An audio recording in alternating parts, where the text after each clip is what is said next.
बात करते हैं उस तीसरी तस्वीर के बारे में जिसको घर में लोग अक्सर लगाते हैं, लेकिन वो ये नहीं जानते हैं कि इनका घर में होना उनके लिए कितना खराब साबित हो सकता है। कौन सी है वो तीसरी तस्वीर, आइए जानते हैं पंडित जी से। बताएं पंडित जी।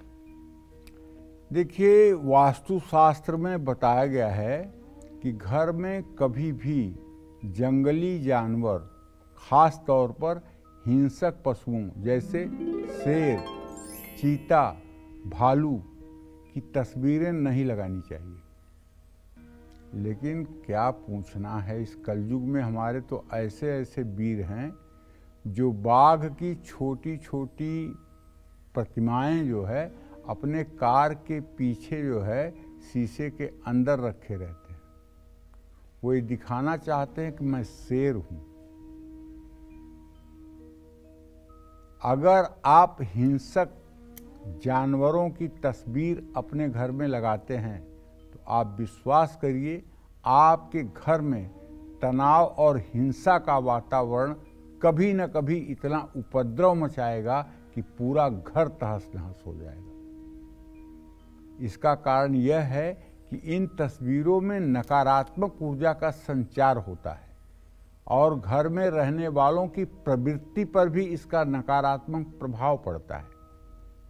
ऐसी तस्वीरें लगाने से परिवार के सदस्यों में क्रोध और डाह, ईर्ष्या की भावना बढ़ती है, आत्मविश्वास और संयम की कमी हो जाती है।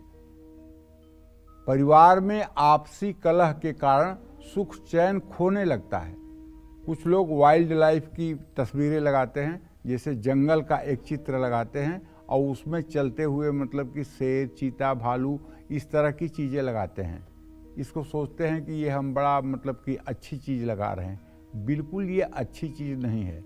जैसी हो तब्यता वैसी लगे सहाय, ताहि न आवे ताहि पर ताहि तहाँ लग जाए। ऐसी तस्वीर लगाने का मतलब कि आप भी दुखों की तरफ अग्रसर हो रहे हैं। इसलिए जंगली जानवर या हिंसक पशुओं की तस्वीरों को घर में नहीं लगाना चाहिए।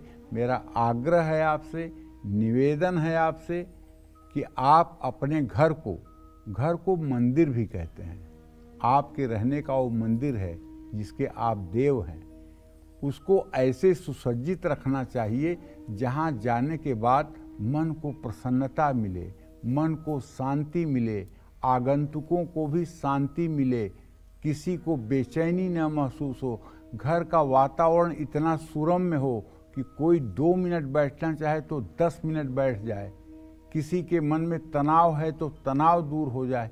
ये तब हो सकता है जब घर में पूजा पाठ, नाम भजन कीर्तन का माहौल होगा और घर में चीज़ें व्यवस्थित होंगी।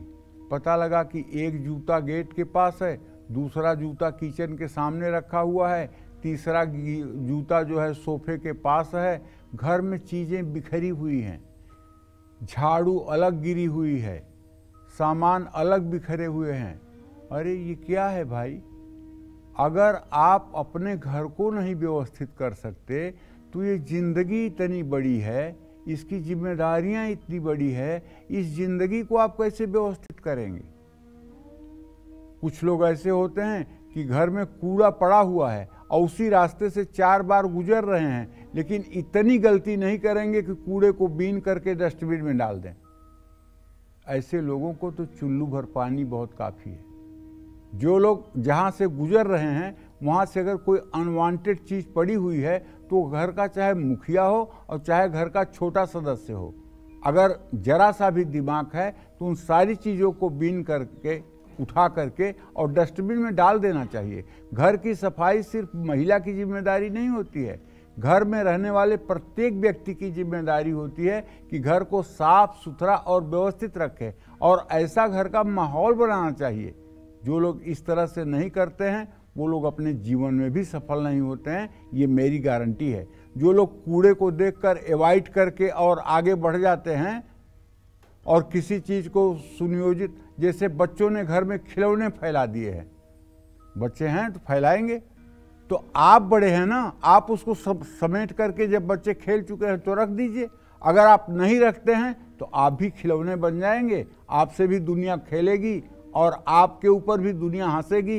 इस बात को ध्यान रखिएगा। मेरी बात कड़वी जरूर लग रही है होगी, लेकिन अगर आप अपने घर को ठीक नहीं रखेंगे तो एक समय ऐसा आएगा कि जब समय आपका ठीक नहीं रहेगा और आप भाग्य का रोना रोएंगे, भगवान को कोसेंगे, लेकिन आप अपनी गलतियों पर विचार नहीं करेंगे।